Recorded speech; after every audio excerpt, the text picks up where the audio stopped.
Tonight on KREM 2, the city of Spokane has a one-year moratorium in place on data centers. But what comes next? Tonight, we're learning more about a group that's trying to answer that question. We are in weather impact alert mode. Hot and dry weather will continue, but some strong winds on Saturday will result in critical fire weather conditions. Plus, the Washington State Supreme Court ruled that Washington State University can be held liable in the 2019 death of Sam Martinez. Now, the case goes to trial. His mother shares her thoughts on the long-awaited ruling. That and more coming up on the KREM 2 Night Report.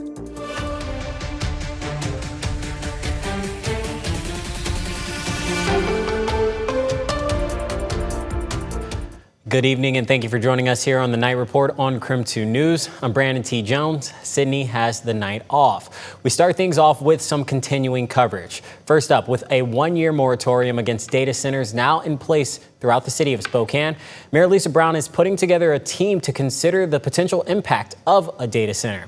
KREM 2's Caitlin Galloway joins us now from the newsroom to break it all down. Caitlin? Well, hey, Brandon, people have urged the city to consider the impacts of a potential data center thoroughly and responsibly, and that's what the mayor's work group aims to do. The potential for a data center prompted a lot of feedback from the community, who shared their thoughts at this week's city council meetings, and to the county commissioners and planning committee, urging them to consider moratoriums, zoning, and policy to regulate data center development. People with land that is within 5 miles of these data centers, they're not going to be able to sell their homes. They're going to be upside down in them because no one wants to live close to these things. So please don't do that to our kids. If you have kids, if you have grandkids, if you care at all, don't do something that's going to poison our community more. Some people urge the county and the city to prohibit data centers altogether. Others say they know data centers are inevitable, but called on the county leaders to move forward with more transparency. Anybody can say we're bringing jobs. Let's see the numbers. Let's see what kind of jobs. Are these working class jobs? Are these union jobs? Are these jobs that are paying a living wage? Are these jobs that we want here? The data center work group hopes to answer those kinds of questions for the city. The group is made up of city employees from multiple departments to evaluate and help develop recommendations. In a presentation at Wednesday's city council meeting, the mayor's office presented fundamental questions to guide the work group's focus, centering around what types of circumstances a data center could be allowed under and how it fits in with the city's environmental and economic goals. Regardless of whether people at the council meeting support a data center in their community, they urge the city to move forward responsibly. Hopefully the big ask is this moratorium doesn't become an absolute no forever. That there's a path forward that's reasonable, makes sense. Our members are pressing us every day, new construction opportunities to grow our economy and have them strive locally. I really would encourage the council to, during this data center moratorium, really lean into the science and the negative impacts that data centers have in their current form on human health. Well, the County Planning Committee says they will discuss data center specific zoning and coding as part of their process. In the newsroom, Caitlin Galloway, KREM 2 News. All right, thank you, Caitlin. The National Weather Service forecasts an elevated wildfire risk this weekend. This can lead to possible power outages for Avista users in parts of Spokane and northern Idaho. Let's go ahead and take a look at where those could possibly be. North Spokane, including parts of Fairwood, North Indian Trail, and north of Meade, Colbert, Buckeye, and Green Bluff could also be impacted. In Idaho, parts of Post Falls, Sturgeon, and Hayden could see a loss of power. Avista says these efforts would be attempts to reduce wildfire risk. Areas affected might not be restored immediately, and crews will need to inspect power lines before service is restored. Well, with all of those dry and windy conditions in the forecast, let's go ahead and check in with meteorologist Michelle Boss, who's out in the Outdoor Weather Center. Michelle, what should we know as we approach the weekend? Things are pretty quiet out there right now. In fact, it is a pretty nice night out here. I was just looking at the moon. doesn't seem too brown or red tinged, so it looks like a lot of that haze that hung into the area today may have thinned out a little bit. We are expecting another day of hot and dry conditions tomorrow. What's going to differentiate the hot and dry weather tomorrow and the hot and dry weather on Saturday, and the reason for our weather impact alert is we are going to be adding in that third factor of very windy conditions on Saturday. Wind gusts 30 to 50 miles per hour. I think in Spokane we're looking at mainly 40 wind gusts up to 40 miles per hour, but just overall windy with sustained winds in the 15 to 30 mile per hour range. And of course, with the windy and dry conditions, that allows wildfires to spread very rapidly. Air quality has been generally in the moderate category in the Spokane and Coeur d'Alene area. Temperatures right now pretty comfortable. It's going to get pretty hot tomorrow. We're at 76 right now in Spokane, 74 in Moses Lake, 70 in Moscow, into the 60s in Pullman. But winds are relatively light right now. Should be under 10 miles per hour tomorrow, but we'll see that increase in winds Saturday afternoon. Because of that, fire weather watch is extending all the way from eastern Washington to western Montana. These will be upgraded to red flag warnings by tomorrow. Air quality alerts remain in place where the air is deteriorated in quality due to the vicinity of active wildfires, but otherwise dry conditions and clear skies out across the inland northwest. We'll see lows bottom out in the upper 50s, but we are on our way to the lower 90s tomorrow. It'll be a little bit cooler on Saturday, but very windy, and then a bigger cool down on Sunday with highs in the 70s.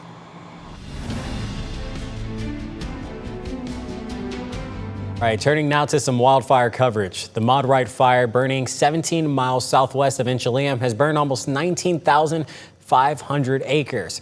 Air resources have been hitting the fire very hard over the past 2 days, dropping 18,000 gallons of fire retardant and 70,000 gallons of water in and around the fire.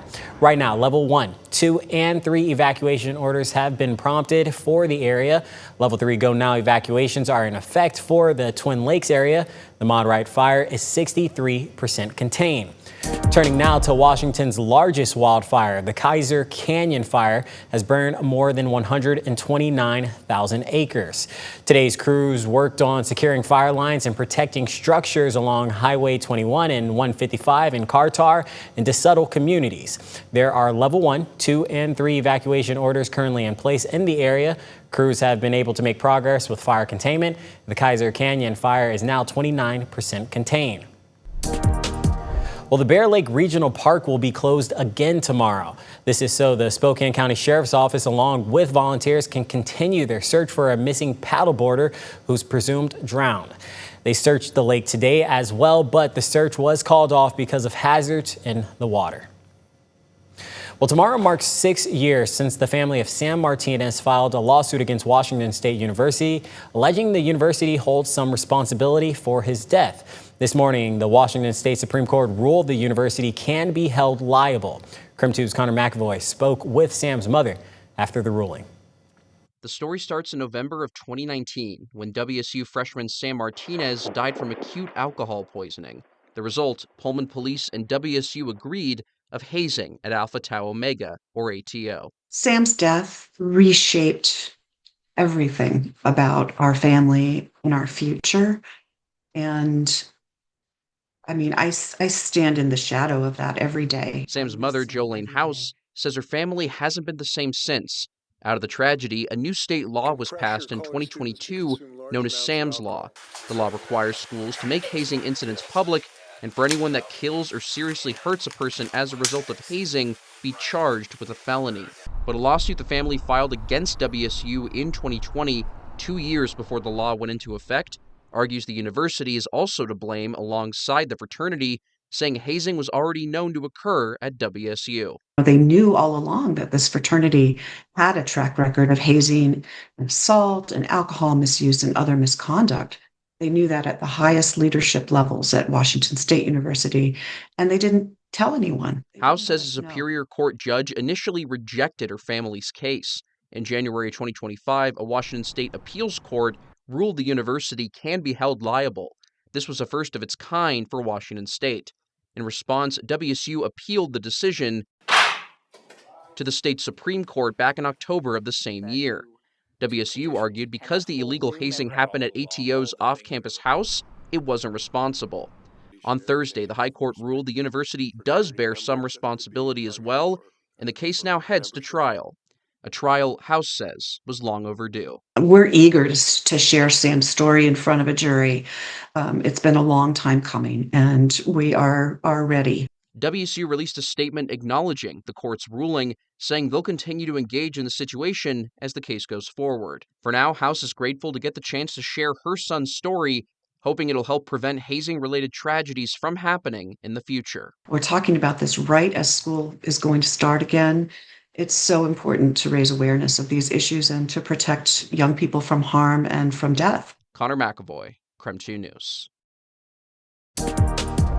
Well, today, Seattle Mayor Katie Wilson announced that Police Chief Sean Barnes has resigned. This comes just 4 days after the deadly mass shooting at the Seattle Center. The Seattle Police Department and Wilson faced criticism for slow official updates on the incident. Barnes was also caught in a heated exchange with a South Seattle Emerald reporter about whether the former police chief would be out of town in the coming weeks. This, according to our sister station, King 5. Barnes' 2026 schedule was published in response and showed he has taken 4 trips to Chicago, where his wife and kids live, along with several other out-of-town trips for various conferences. All right, still ahead, President Trump is weighing his options on whether to move forward with Todd Blanche as Attorney General or show him the door. That and more coming up after the break.